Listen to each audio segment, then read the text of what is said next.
여러분 안녕하세요. 엔나테일러입니다. 오늘 제가 소개해드릴 내용은요. 일본의 카미카제 특공대 한번 볼까요?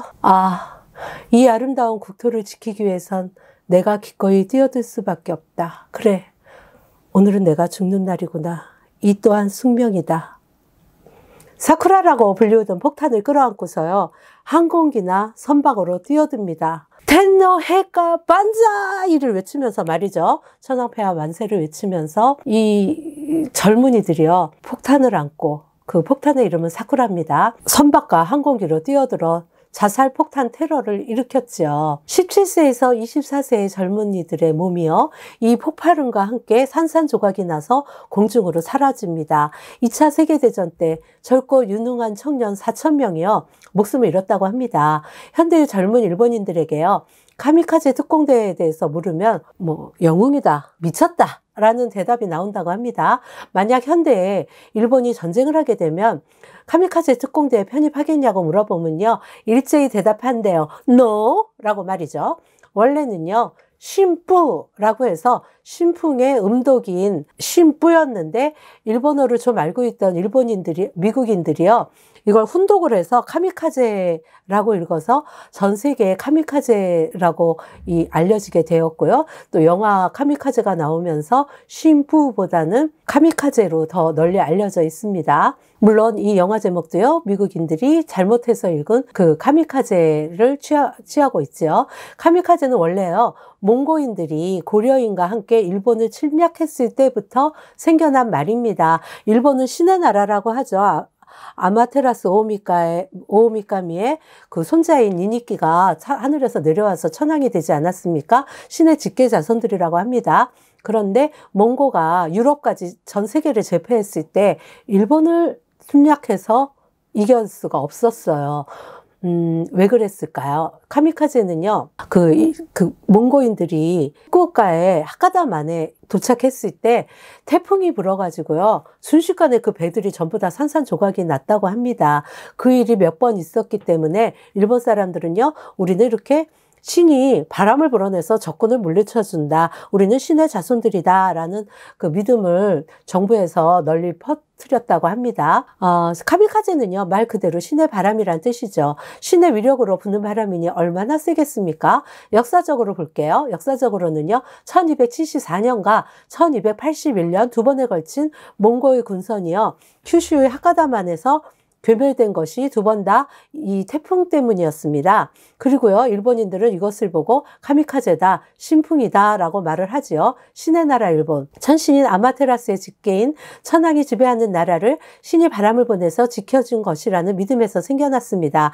유럽까지 지배했던 몽고인이요, 일본만을 침략할 수가 없었죠. 하카다만에서 그들이 탄 배가 거의 다 괴멸되어 버렸으니까요.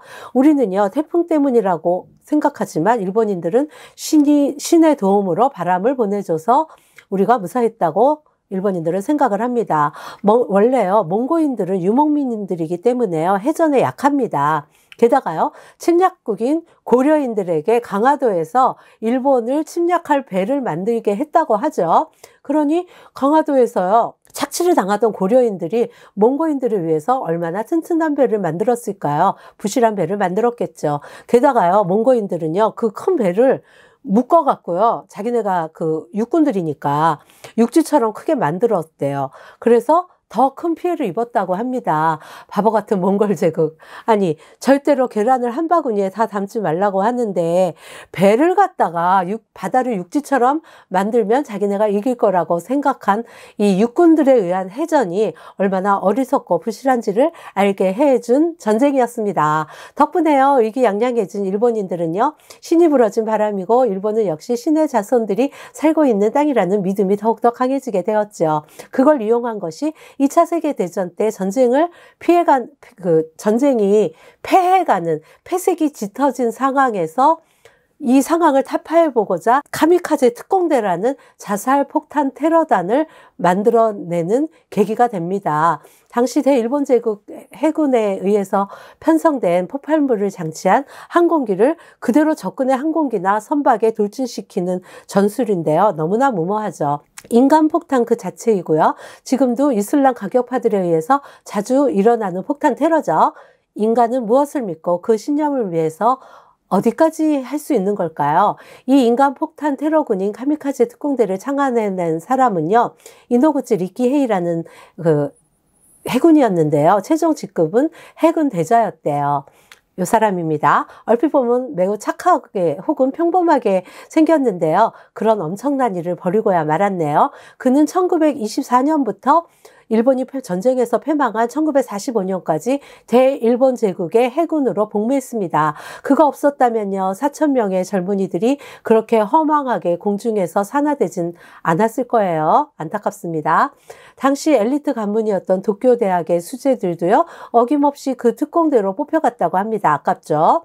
본격적인 본토 결전에 대비해서 백병전을 상정해 민간인으로 만들어진 카미카제 특공대. 그들이 왜 그때 그 의미 없는 하늘에서 자신들의 몸이 산산조각이나 시신조차 수습할 수 없는 개죽음을 당해야만 했던 걸까요?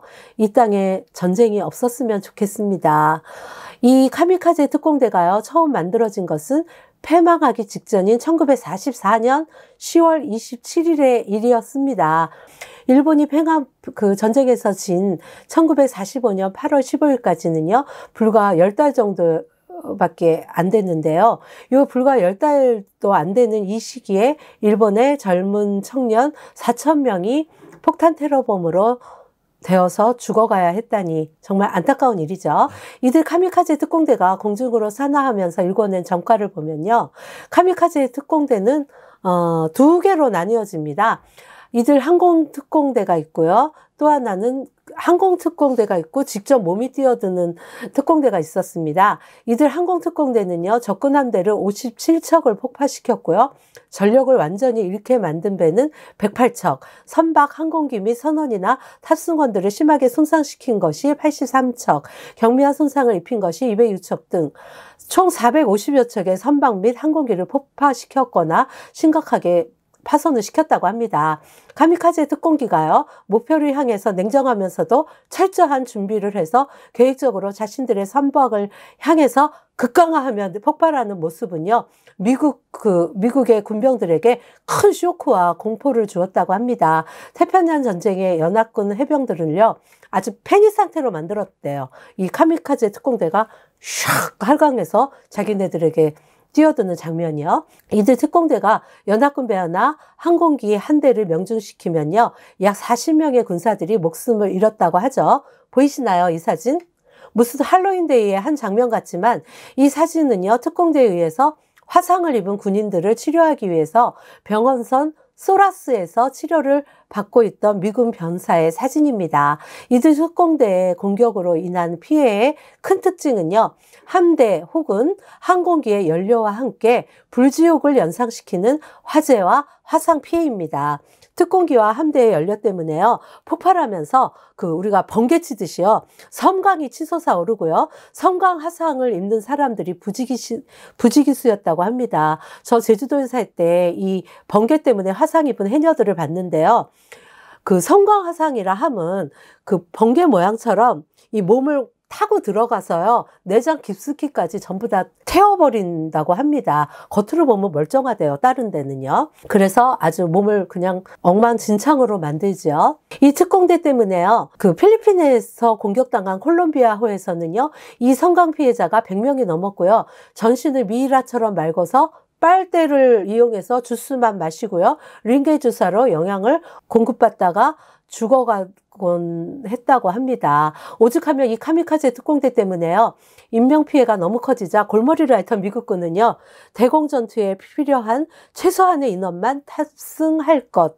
전 대원이 헬멧을 착용할 것, 한 곳에 여러 명이 모이는 것 금지 등의 준칙을 내렸다고 합니다.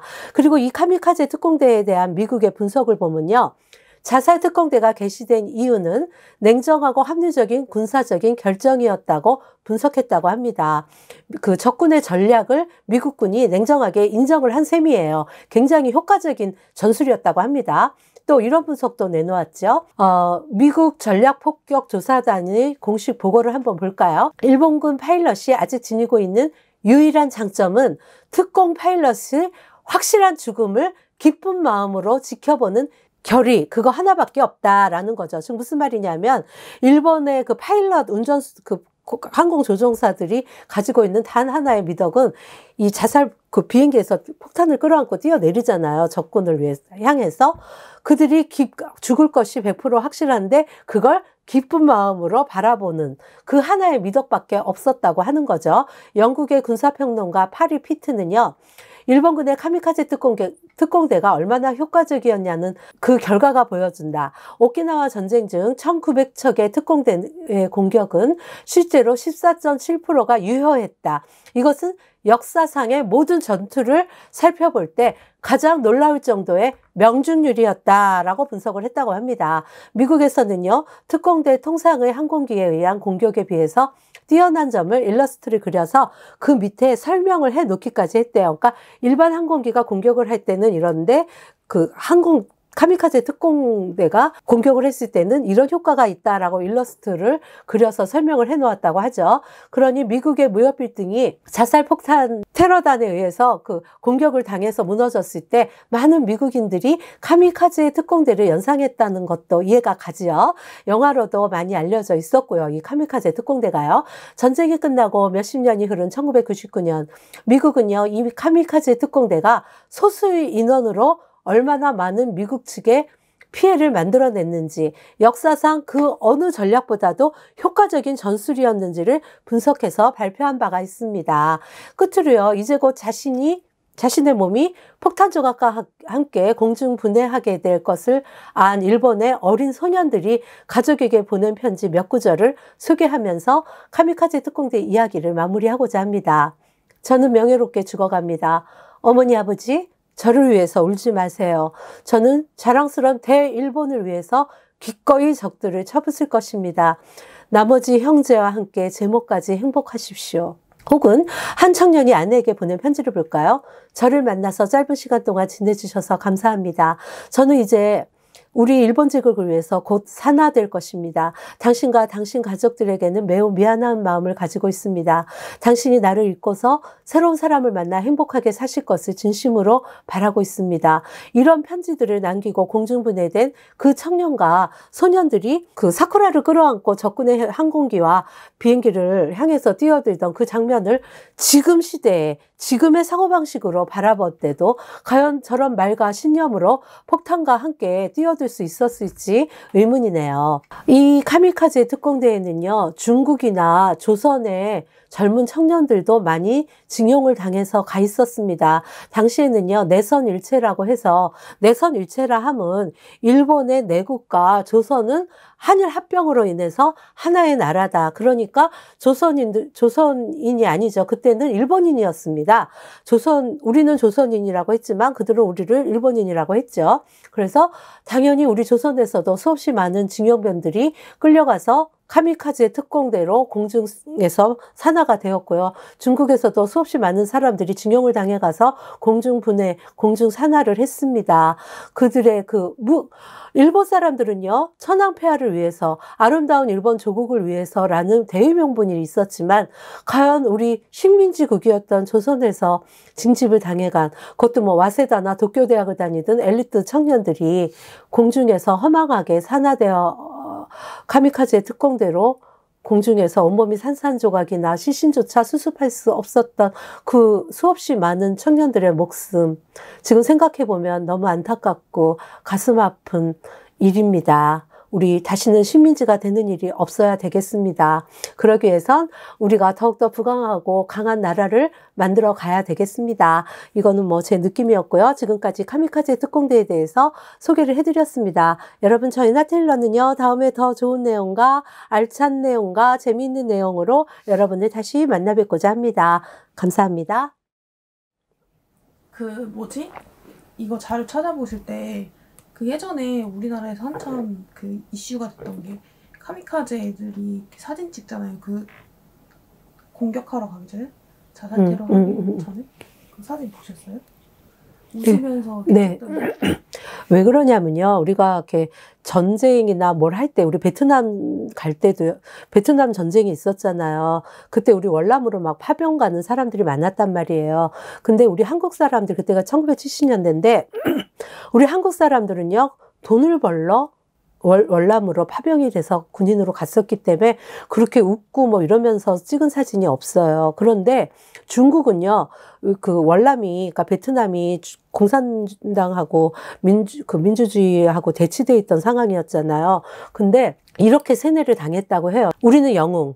우리의 뭐 어떤 이념과 우리의 뭐를 위해서 가는 영웅이라고 막 지켜짐을 당하고 너희는 영웅이다 막 그런 세뇌를 당하고 사회적 분위기도 그렇고 매스컴들도 막 이들을 띄워 올렸다고 해요. 그러니까 이 어린 막 15, 16살 청년들이요. 자기네들은 막 영웅, 나는 영웅 막 이러면서 어떤 사명감과 그 특별히 선발된 그런 일념에 불타서 갔다고 해요. 그러니까 일본의 청년들도 틀림없이 그런 마음으로 징집을 당해서 간 청년들이 많았을 것 같아요. 그러니까 그렇게 사진을 찍을 수 있었던 것 같습니다.